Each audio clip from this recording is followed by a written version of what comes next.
Hello world, it's your boy Jay Will, and we are back on the final week of Live from the Underground, and I have some very special guests with me today. Got the up-and-coming hip-hop, experimental hip-hop group, whatever you want to call it, from Dallas, Texas, the Sore Losers. Hey, what's up?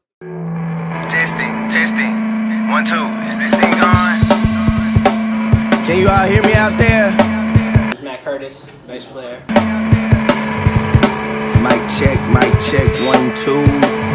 This is K Cooks. I play the guitar for the Sore Losers. Yeah, I like that a lot. My name is Jordan Hughes, Coca-Cola. They call me Coca-Cola Hughes. I play percussion. My name is 13. I play keys. Microphone check. My name is Brown, and I write the raps. Yeah. They calling me a monster, I'm underneath your bed. They always sleeping on me, I'm awakened from the dead. It's time to resurrect, I'm aiming for their head. Put Dallas on my back, they almost pushed me off the edge. Ouch, thought we would fall off, boss. Back with the vengeance, I ain't taking no loss. 20 for my own boss. Right before the rise, elevates and lift off. We also losers on the rise. Right now I'm going to play Letter to My Competition. So tell everybody a little bit about that record, guys. Well, I guess this is my cue. Letter to My Competition is a track that we wanted to release as far as explaining our resurfacing, because we kind of took a little time off to get our skills together, to get our craft together, to perfect our craft. And that was just a way of us coming back out to let everybody know that we're not really trying to compete with them. We're more so trying to compete with ourselves and trying to put Dallas on, you know? Alright, sounds good to me, guys. So here it is, Letter to My Competition, and we'll be back with Sore Losers on Live from the Underground.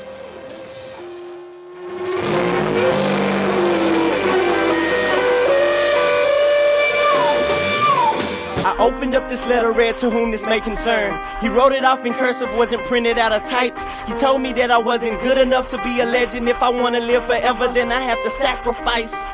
Said I didn't deserve to be in a band unless I learned an instrument, perfected my plan. Whoever wrote this letter was my toughest critic. Told me that I'm overrated, under analytic.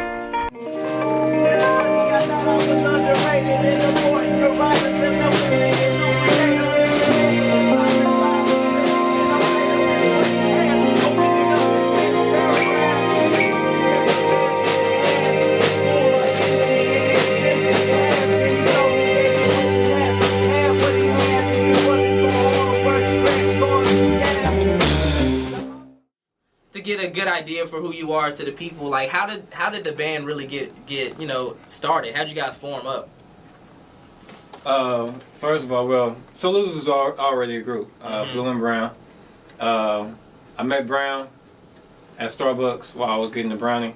It was actually a pretty good brownie. I was actually nervous to meet Brown because I thought the perception I received on Facebook was like a drug dealer.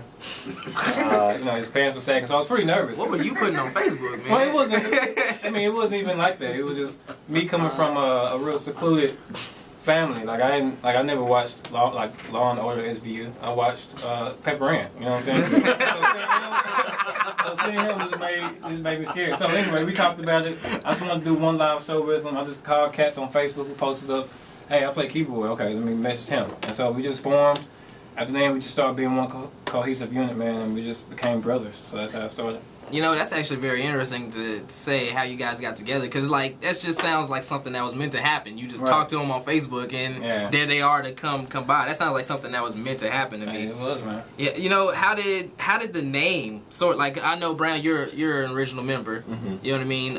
You and Blue started it. So how did the name Sore Losers come up? Like, what concept did y'all have to go with the name? To be honest, man, me and Blue went through like a million different names.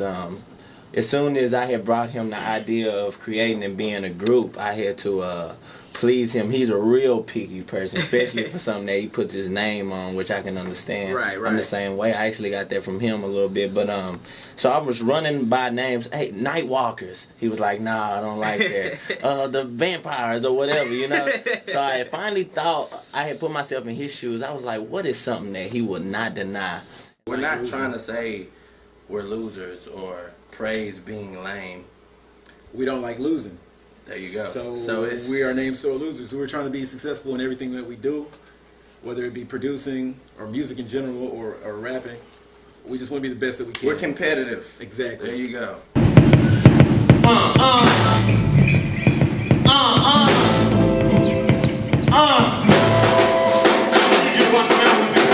Look, it's not your ordinary hip-hop. Jockey in the dip, rip hop, cheap rock, jockey, I'm in the dip, stop. So good that you get the door. End of the day, everybody has a choice. I choose to live up in the woods, they can get the war.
Only group I can think of that actually does like a hip hop band that I can think of is the Roots. Exactly. You know, so how would you describe the way you fit into that whole mode?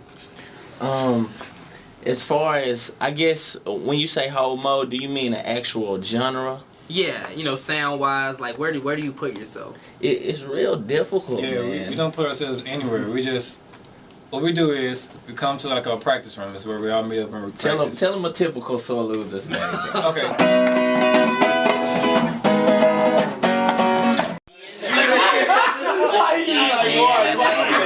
Your beard is basically pushing the line now. Yeah, I got Indian hair. Indian hair. We'll be rehearsing the record, like you said, plug up. We'll be rehearsing. Yeah, man, we got to make this sound great. And then K, 9 times out of 10, wouldn't you agree, Matt, will go off on a tangent of just improv and music.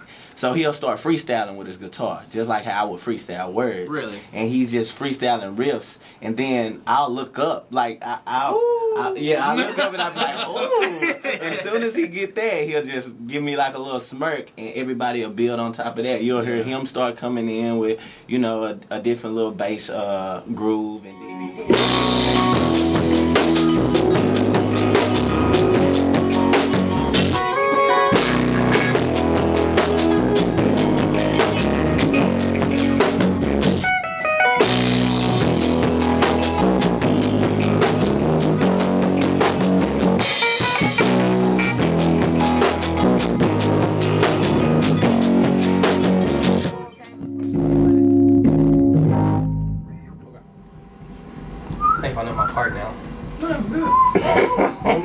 Your ears getting really good. Don't ever, for a show, look at me and ask me, hey, dog, what's... I don't know, man.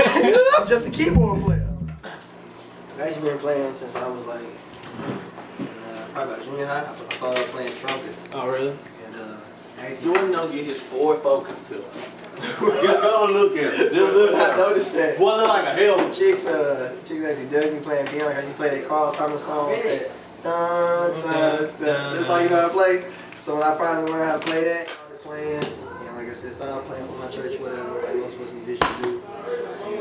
And that man, it just turned into something. I ain't never had a lesson. Really? All gotta get retired.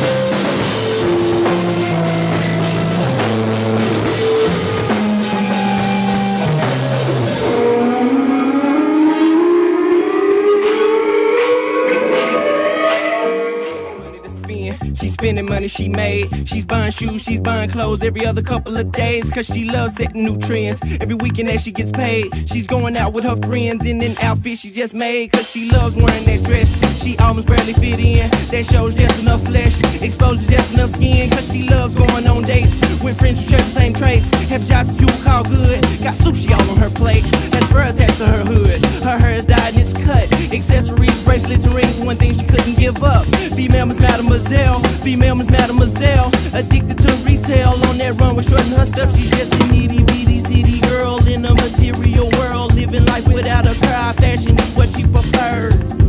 The finest fabrics, expensive couture. Achieve status with preference for her, most certainly. Those high heels fit her perfectly. Designer clothes and boutiques she visit on a regular. 4 digits on the register. Purchasing miscellaneous merchandise. If she's the girl of your dreams, pull out your card and name your pride. I'm searching for Miss Mademoiselle. For Miss Madam, I'm searching for Miss Mademoiselle. Tu veux aller Miss faire du Mademoiselle. shopping? Miss Mademoiselle. Miss Madam, I'm Oui, searching tu passes for Miss maintenant? Mademoiselle. Miss Mademoiselle. You're quelle heure on fine as parle? hell. Kick off your cool and shake your tail. Parfait, je t'attends. Miss Mademoiselle. Tout à l'heure. Who would you say influenced you? Like, I want all y'all to answer this. Who influenced you all the most, basically, when it comes to music? Go ahead and just pass the mic around. I would say for me, musically, for me personally, it would have to start with Victor Wooten. I love his bass playing style. That is what drives me to become a better bassist. And then outside of that, as far as just like musically, NERD. See my boy Mike right now. MGMT. I mean, and the list is endless. UGK, of course. Right. That's UK. Me personally, Prince, Jimi Hendrix. Okay, all right. I like where this is going. I'm gonna stop there. I'm a big Prince fan, by the way. You have a right to stop there. I guess mine would be Lupe, right. Nas, and musically, like you said, MGMT. I listen to a lot of experimental stuff. Bob Dylan, of course, lyrically is probably the best songwriter I've ever heard in my life. So he influences me a lot. Really. At this point in the music industry, do you guys want to sign to a label or go indie, or do you want to like start your own thing? Like, what is it you guys want to go forward and do? Would you want to sign if we had the opportunity? To be honest, I would say no. Exactly. Because I enjoy having the freedom to be able to do and express myself musically however I want to, without somebody dictating to me what I need to produce, what type of record I need to produce, and how it needs to be done. And I can expand on that. When I was 17, I was offered a deal. Really? Universal. Really? Yeah. Wow. Go ahead and speak on that, man. Too Much, the producer of Ice Cream Paint Job, we were all in a group. I had my own little record label at the time called Paper Soldiers Records. It was me, 2 other artists, and Too Much produced. And we all were a group. We got to meet with Universal. That was back when DSR first got their deal with Universal. And then me and Blue actually got another deal proposed to us. I don't think I can go out on the record and say who that was with, but we actually declined that. And I still have the same mind frame. I don't think we need record labels right now, you know. I also think that with the way music is headed and the way that business is headed and corporate interest is headed, I feel like we make music for people and not so much marketing or not so much to make money from. We just want to make quality music. So every record we're making, we're just trying to make a better record than the one before. Got you. Not necessarily trying to make sure that we make $1 off of it. Okay. Alright, on va faire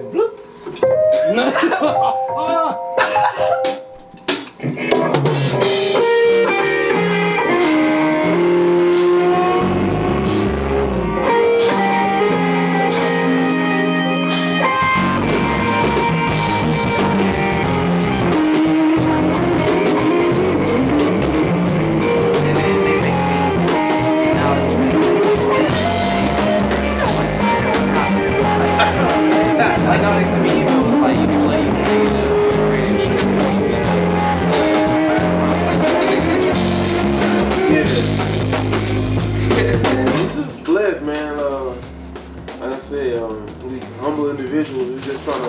make new music, just preach to the world, basically. Raise up the youth and everything. So, I mean, we gotta do what we gotta do.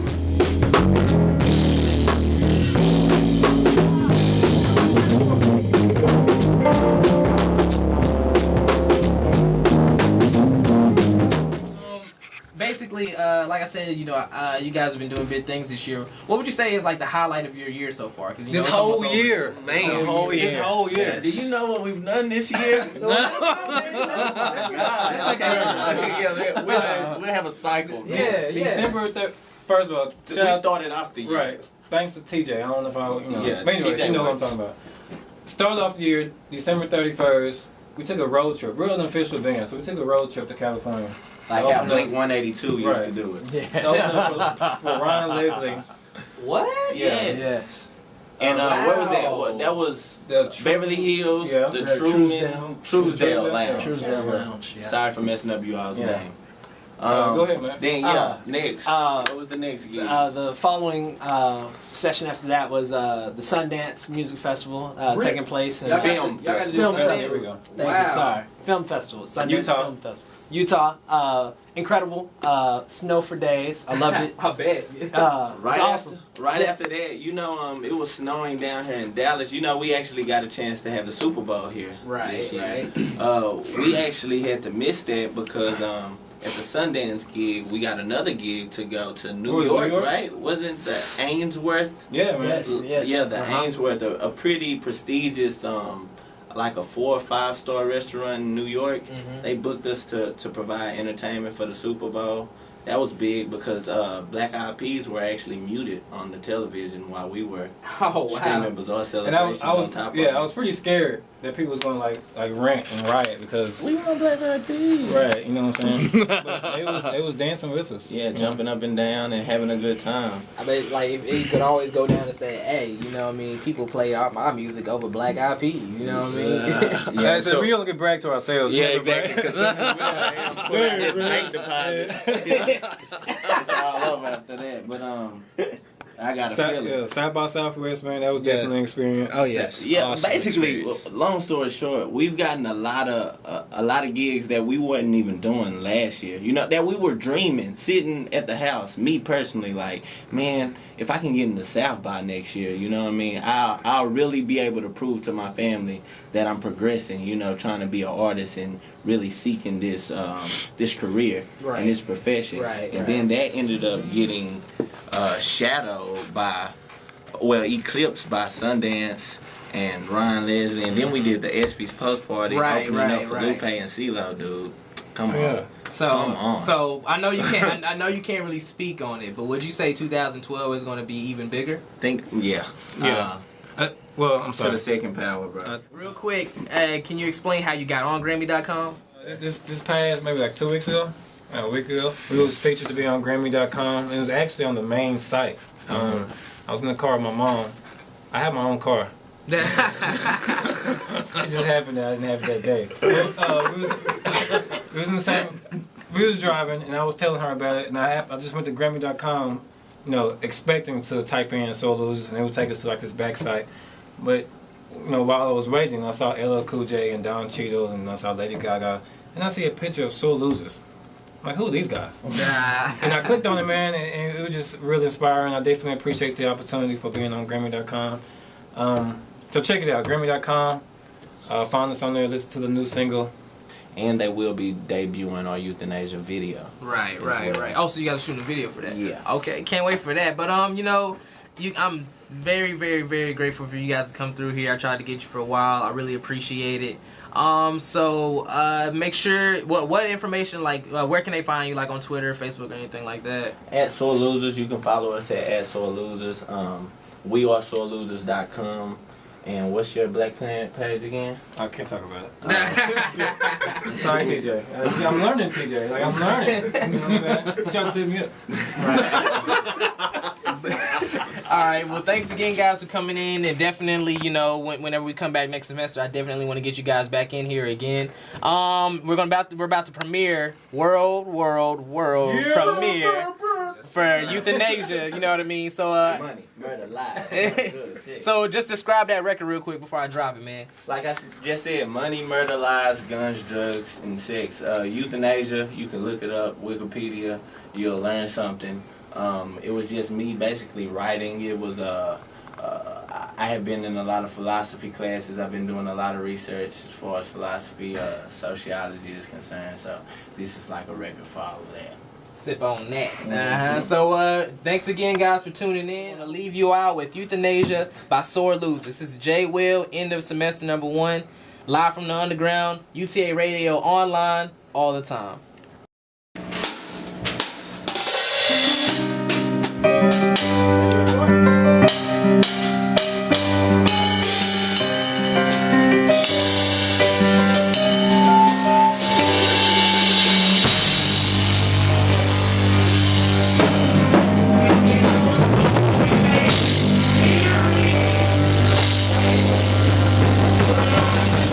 What if the TV was the president and radio's the Pope? McDonald's Brothers has a forum, E-I-E-I-O. What if the dealers or the pharmacists prescribing you the pills and the ATMs the congressmen is passing all the bills? What if investment bankers were the gangsters breaking all the laws? The health insurance agencies, police, insurance fraud. What if the doctors were the soldiers that the government had trained? And the scientists were bloggers spreading rumors on their blogs? Money chases, money changes you. You keep on thinking that it don't, you'll see what fame will do. I know it will, you think it won't transform your will, don't press your luck. What if the world wide well was meant to tangle you? I'm talking biochemistry, metaphysics, aesthetic beauty, morals, ethics, modern logic, and quantum theories, prison victims, social symptoms, division systems, politics, propaganda and determinism. Money, murder, lies, guns, drugs, sex. Money, murder, lies, guns, drugs, sex. Maybe mankind just has a God complex. Maybe mankind just has a God complex. Screaming money, murder, lies, guns, drugs, sex. Money, murder, lies, guns, drugs, sex. Maybe mankind just has a God complex. Maybe mankind just has a